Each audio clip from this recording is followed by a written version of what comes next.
लेकिन बढ़ते हैं जी आगे। बात जरा स्टेटहुड से हटकर जमीन के मामले की करते हैं। उस जमीन के मामले की करते हैं जो जंगल का जमीन है, जंगलाती अराजी है, लेकिन वहां पर रिहायशी आबादियां भी हैं और ये रिहायशी आबादियां पुश्तैनी हैं और इनके लिए बाज़ाब्ता तौर पर कानून पार्लियामेंट ऑफ इंडिया से वेट हो गया था, लेकिन इंप्लीमेंटेशन के दौरान जम्मू कश्मीर आते आते मामला बिगड़े और कल तीखी नोकझोंक के बीच वजीर मौसूफ ने साफ कर दिया कि मंशा और प्रोग्राम यह है कि जो लोग 60 से 70 साल से इन इलाकों के अंदर रिहाइश पजीर हैं, इन पर बुलडोजर की कार्रवाई नहीं होगी, इन्हें किसी भी कीमत पर नहीं उठाया जाएगा। काबीना वजीर जावेद राना ने जब फाइनल बहस का जवाब दिया, हुकूमत की जानिब से मुसलसल जवाब दिए जा रहे थे। कल चूंकि वाटर डे के हवाले से भी और जंगलात पर और जंगलातों के तहफ़्फ़ुज़ और फॉरेस्ट राइट एक्ट पर बैक टू बैक सवाल पूछे गए।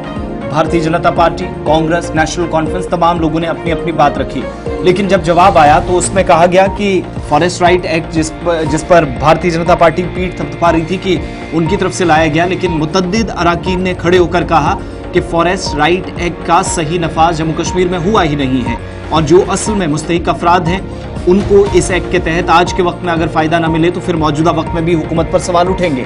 तो बाद में जवाब जावेद राना साहब की तरफ से आया, जिनके मुताबिक जिन लोगों ने जंगलात के इलाकों में, जिनमें बेशतर लोग ट्राइबल्स हैं, दूर दराज पहाड़ी सिलसिलों के अंदर या जंगलात के इलाकों के अंदर न सिर्फ वो रहते हैं बल्कि जंगलात के तहफ़्फ़ुज़ को यकीनी बनाने का भी काम किया है। 60-60, 70-70 साल जिनको जंगलात के इलाकों में रहते हुए हो गए, उन तमाम लोगों को एविक्शन के नोटिस नहीं दिए जाएंगे, ना उनको बेदखल किया जाएगा। एविक्शन का कोई नोटिस या एविक्शन का कोई प्लान हुकूमत का उनके मुताबिक नहीं है। सही तरीके से forest right act implement Jammu Kashmir के अंदर हो, उनके मुताबिक पार्लियामेंट के बाद जम्मू कश्मीर असेंबली या विधानसभा की भी जिम्मेदारी बनती है कि उन तमाम लोगों के हुकूक की बात हो जिनके ताल्लुक से मरकजी हुकूमत ने फैसला लिया था, लेकिन अब बाज़ाब्ता तौर पर यहां से काम करना जरूरी होगा। दूसरा ये भी कहा गया कि ट्रेजरी बेंचेस जो हैं उन पर भी ये जिम्मेदारी है। सवाल तो पूछे जा रहे हैं लेकिन जवाब में उनका भी कलीदी किरदार होना चाहिए। जावेद राना, जिनने भारतीय जनता पार्टी को टारगेट करते हुए कहा कि अगर पहले इस तरह का काम हुआ होता कि बेहतर तरीके से ट्रू लेटर एंड स्पिरिट, अगर फॉरेस्ट राइट एक्ट या FRA Jammu Kashmir union territory में नाफिज किया गया होता तो आज असेंबली में इतने सवाल पूछने की जरूरत ना पड़ती। फॉरेस्ट, इकोलॉजी और एनवायरनमेंट की मिनिस्ट्री जावेद राना के पास है, जिनके मुताबिक काम होगा। और श्यामलाल शर्मा, भारतीय जनता पार्टी के सीनियर लीडर, उनकी तरफ से भी सवाल आया था और बाद में गुलिस्तान न्यूज नुमाइंदा ने यही सवाल असेंबली से निकलते वक्त जब सारी चीजें फाइनलाइज हो गई उस पर भी एक जवाब उन्होंने दिया। जावेद राना को जरा सुनिएगा, उनकी हिकमत अमली क्या है उस पर भी जवाब दिया। और ये बड़ा इंपॉर्टेंट, ये तब हो रहा था जब मुतालबात ज़र ऐवान के सामने थे और मुतालबात ज़र को समेटते हुए कल ये हंगामा हुआ। लेकिन इस बीच बड़ी बात ये कि वजीर मौसूफ ने कहा कि 60 से 70 साल से जो लोग रिहाइश पजीर जहां पर भी है उन्हें नहीं हटाया जाएगा और जहां पर भी है वाले लफ्ज पर ही एतराज था। जरा देखिएगा किस तरीके से बात हुई थी।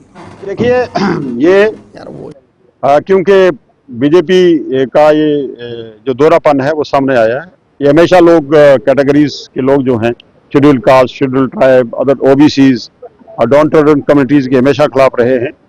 अब इन्होंने ढंढोरा 5 साल बहुत पीटा है फॉरेस्ट राइट एक्ट को लेके।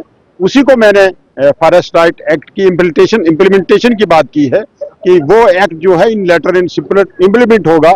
और मुझे हैरानगी हुई कि इस बात पे क्यों वो उनको परेशानी होगी कि in letter in spirit forest right क्यों इम्प्लीमेंट हो रहा है जम्मू कश्मीर में, और वो होगा।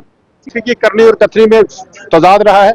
मैं हमेशा ये बात कहता रहा हूँ, मेरा 10 साल का आप ट्रैक पीछे देखे निकाल के, जो मैं बात कहता रहा हूँ आज होश में वो सच हो गया। क्या लगता है कि सियासत का रूप देने की कोशिश की जा रही है? ये हमेशा अपनी सियासी रोटी सेकते हैं। हाउस कमेटी जो है वो हाउस कमेटी शफाफियत के लिए है। फिर भी हमारे ऑनरेबल MLA साहब ने कहा कि इसमें एक साफ शफाफ माहौल लाने के लिए अगर कोई कमेटी यहाँ स्पीकर साहब ने अनाउंस की है तो हाउस कमेटी भी उसमें अगर जांच कर लेगी तो कोई बड़ी बात नहीं है।